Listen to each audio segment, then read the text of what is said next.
আসসালামু আলাইকুম। Hello viewers, আজকের রেসিপিতে রয়েছে নোনা ইলিশের বড়া বানানোর রেসিপি।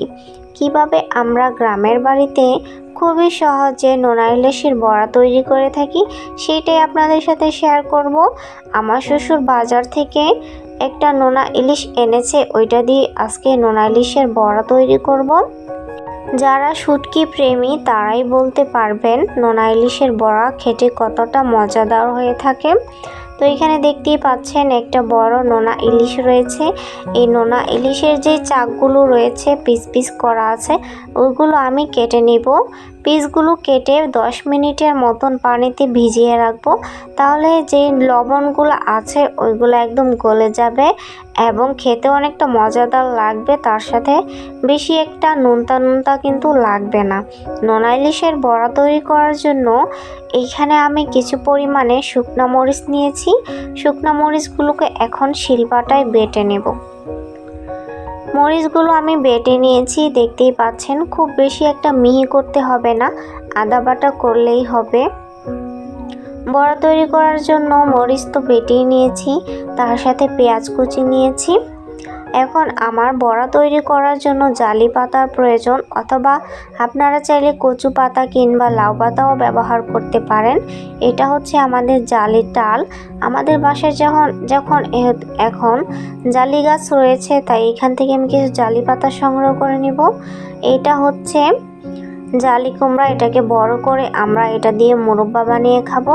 তার সাথে এদিকে রয়েছে কিছু পুঁই শাকের গাছ, আর এগুলো হচ্ছে আমাদের এলাকার সবুজ শ্যামল প্রকৃতি।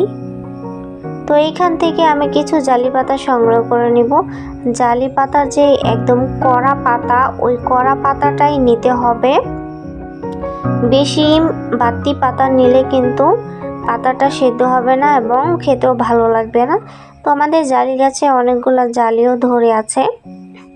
তো এখান থেকে কিছু পাতা আমি সংগ্রহ করেছি, বাসায় নিয়ে পাতাগুলো ভালোভাবে ধুয়ে নেব। এখানে চুলায় একটা কড়াই বসিয়ে দিয়েছি। এখন আমি বড়া তৈরিতে চলে যাব। তো যেই মরিচটা বেটে রেখেছিলাম ওই শুকনো মরিচ বাটা এখন তেলে দিয়ে দিচ্ছি। মরিচটা কিছুক্ষণ ভালোভাবে ভেজে নেব, তারপর পেঁয়াজ কুচি দিয়ে দেব। এভাবে করে প্রথমেই তেলের মধ্যে বাটা মরিচ আর পেঁয়াজ যদি আপনারা কিছুটা পরিমাণে ভাজা করে নেন, তাহলে কিন্তু বড়াটা সহজেই হয়ে যাবে। অনেকে আছেন পেঁয়াজ মরিচ কিন্তু আগে মিশিয়ে পাতার মধ্যে দিয়ে দেন, কিন্তু এভাবে করে রান্না করলে কিন্তু খুবই সহজে তাড়াতাড়ি হয়ে যায়। আর এখানে আমি কিছু হালকা পরিমাণে লবণ ব্যবহার করেছি, যেহেতু নোনা ইলিশ এমনিতেই লবণ থাকে, বেশি একটা লবণের প্রয়োজন হয় না, তাই অল্প পরিমাণে দিয়েছিলাম। তো এখানে আমি পেঁয়াজ মরিচটাকে একটু ভাজা করে নিয়েছি। এখন এই পেঁয়াজ মরিচের মিশ্রণটি মাছের ওপর দিয়ে দিব। নোনা ইলিশের সাথে পেঁয়াজ মরিচটি আমি ভালোভাবে মেখে নিব।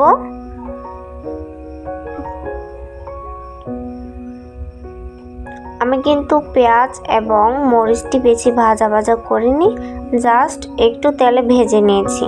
তো এখন আমার শাশুড়ি মা আমাকে সাহায্য করছেন, জালি পাতাগুলো নিয়ে নিচ্ছেন। একটা পাতার উপর আরেকটা পাতা দিয়ে একই সাথে 3টা পাতা ব্যবহার করেছে এখানে। আপনারা চাইলে কম বেশিও নিতে পারেন, পাতা 2টা নিলেও হবে।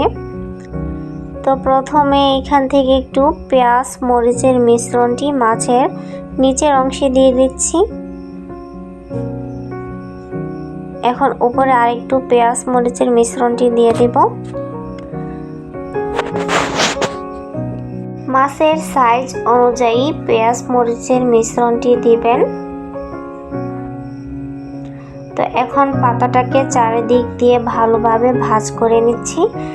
এমনভাবে ভাজ করতে হবে যেন ভিতর থেকে কোনো মিশ্রণই যেন বেরিয়ে না আসে। আপনারা দেখলেই বুঝতে পারবেন কিভাবে পাতাটা চারিদিক দিয়ে ভাজ করে নিয়েছি। তো সরাসরি একটা কড়াইয়ের মধ্যে দিয়ে দিলাম। তো এভাবে করে আপনাদের দেখানোর জন্য আরেকটা বড়া তৈরি করে নিচ্ছি। এখানে 2টা পাতা ব্যবহার করা হয়েছে। তো এখন আরেকভাবে দেখাচ্ছি। প্রথমে এইখানে মিশ্রণটি দিয়ে দিলাম, তারপর এখান থেকে এক পিস মাছের চাক দিয়ে দিব মিশ্রণটির উপরে। আমাকে আমার শাশুড়ি মা সাহায্য করতেছে বড়াটা তৈরি করার জন্য। তো মাছের পিসটা দিয়ে দেওয়ার পর তার উপর আরেকটু পেঁয়াজ মরিচের মিশ্রণ দিয়ে দিয়েছি। এখন এই পাতাটাকে ভালোভাবে মাছের চারপাশ দিয়ে ভাঁজ করে নেব।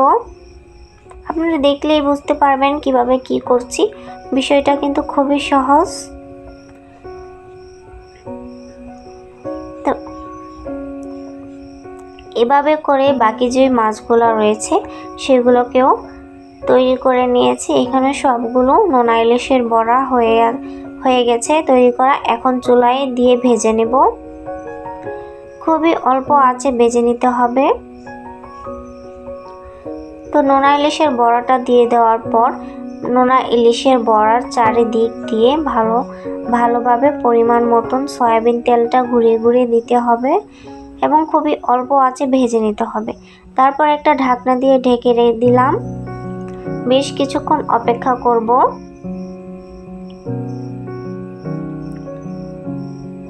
এখন বড়াগুলো উল্টিয়ে নেব।